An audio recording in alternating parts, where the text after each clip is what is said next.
Also, in that indictment, it alleges that you were previously convicted of the state jail felony offense of theft of copper, bronze, or aluminum, August 11th of 2014. And then after that was final, you were, Mr. Parker, you've got Patrick Treyan, 2 cases. Patrick Treyan.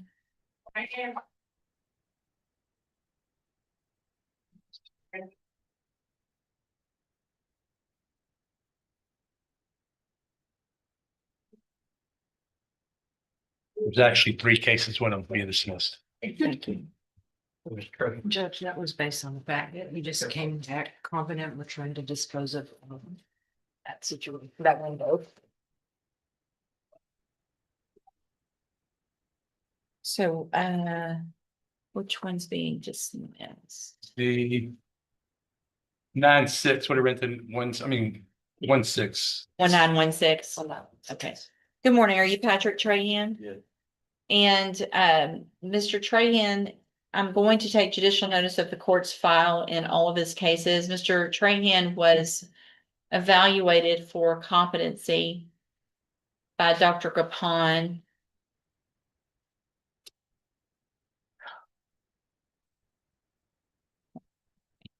And we received that report dated March 2nd of 2026. The finding in that report is that Mr. Treyan is currently competent to stand trial. Any other evidence with regard to competency No, Your Honor. from the state? No. Then at this time, I am going to find that Mr. Treyan is competent to stand trial. Mr. Parker, will your client waive the formal reading of the indictment in each of the cases? No, Your Honor.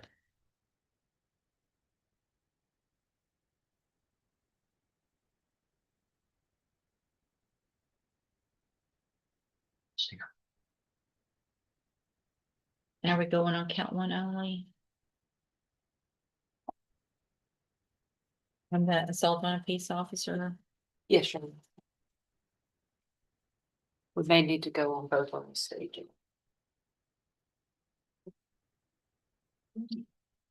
Okay, hold on a second. Sorry. All right, Mr. Treyan, in cause number 25, DCCR 1917, the state's elected to proceed on count one only.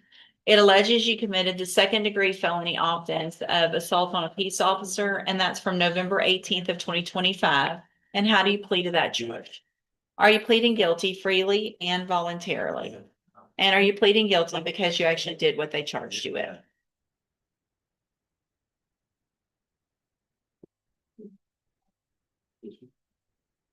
And then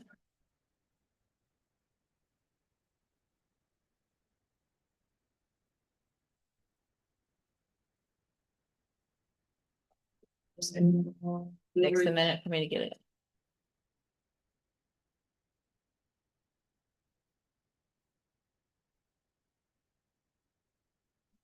And clause number 26, DCCR 0592. You're charged with the state jail felony offense of possession of a controlled substance from March 17th of 2025. And how do you plead to that charge? Yeah. Again, are you pleading guilty freely and voluntarily? No. And because you did what they charged you with? Also, in that indictment, it alleges that you were previously convicted of the state jail felony offense of theft of copper, bronze, or aluminum, August 11th of 2014. And then after that was final, you were convicted of burglary of a building, a state jail felony, May 15th of 2015. And are those 2 prior convictions true? Yes. In each of your cases, I have here on the tablet some documents that have your signature on them that the state's marked as exhibit number 1. Before you signed these, did you go over them with Mr. Parker? Yes, I did. Do you fully understand them? Yes, ma'am. And do you understand, if I follow the agreement that you made with the district attorney, that you'll be waiving or giving up any right to appeal? Ma'am. Do you also understand, if you're not a U.S. citizen, that a plea of guilty or no contest may result in your deportation, exclusion from admission to the country, or denial of naturalization under federal law? State tenders number 1 in each case. Objection. It's admitted in each case. Get caught up here.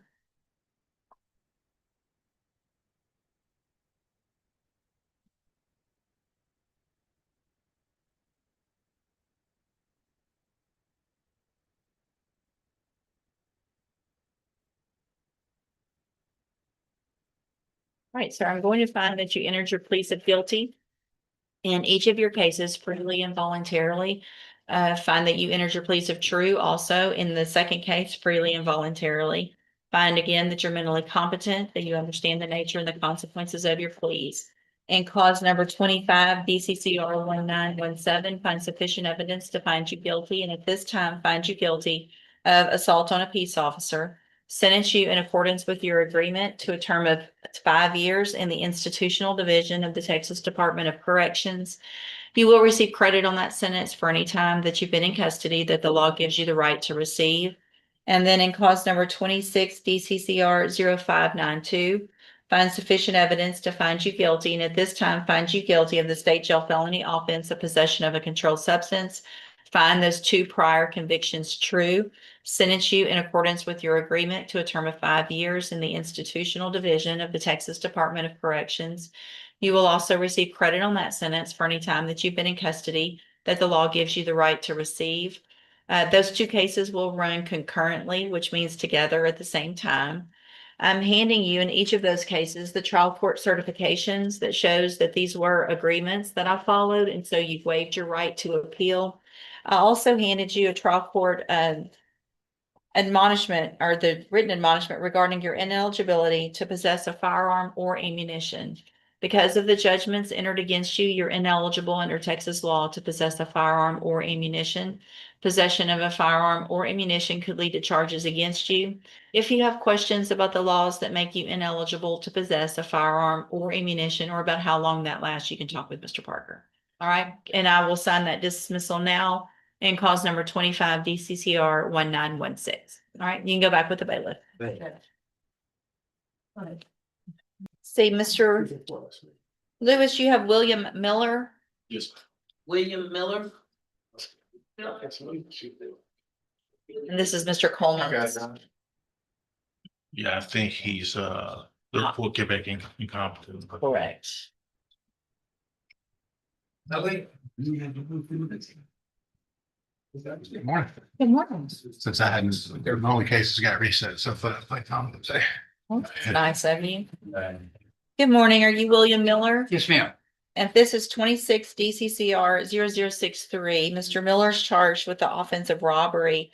There was an evaluation for competency that was done by Dr. Grimsley, and received that. Okay, the exam date was March 5th of 2026. The finding in that report is that Mr. Miller is currently not competent to stand trial, and that inpatient competency restoration would be warranted for him to regain competency. Is there any other relevant evidence? Overstood, Your Honor. Yeah. Nothing else, With regard nothing to else from the competency. state. No, Your Honor. Nothing from the definition. Then based on that, and based on the report by Dr. Grimsley, I am going to find that Mr. Miller is currently not competent to stand trial. Order that inpatient restoration is warranted for competency restoration, and that he be sent to the appropriate facility for a period of not to exceed 120 days from the day you get to that facility. So Mr. Miller, you'll get sent to a hospital. Thank you. And they'll get you taken care of so you can understand everything better, and then we'll get you back to take care of your case. Okay? You can go back with the baby. Thanks. The fluorescent lights of the Texas courtroom hummed over Patrick Treyan, a man cornered by 3 active cases.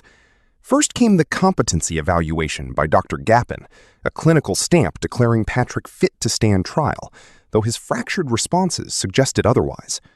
Judge Parker wasted no time, dismissing 1 case while zeroing in on 2, assault on a peace officer from November 2025 and possession of a controlled substance from March 2025. Patrick's attorney, Mr. Parker, guided him through the ritual.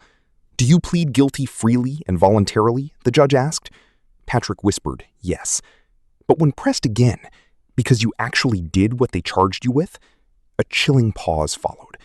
Then another yes, hollow and automatic. The judge methodically stacked 5-year sentences for each crime, running them concurrently. Prior convictions for copper theft and burglary were read aloud like a criminal resume. Patrick signed away his right to appeal, his right to a firearm, his right to fight back. But here is the twist the transcript hides. In the middle of this assembly line conviction, Patrick briefly answered no to pleading freely. The judge bulldozed past it. No investigation, no pause, just the relentless grind of a system that had already decided his fate. Patrick Treyan wasn't just guilty, he was disappeared, sentence by sentence, waiver by waiver. The final dismissal of case 916 was a formality. As he was led back to the bay, the real question lingered. Did anyone in that room actually hear him? Or was he already invisible, a ghost sentenced to 5 years before he even spoke?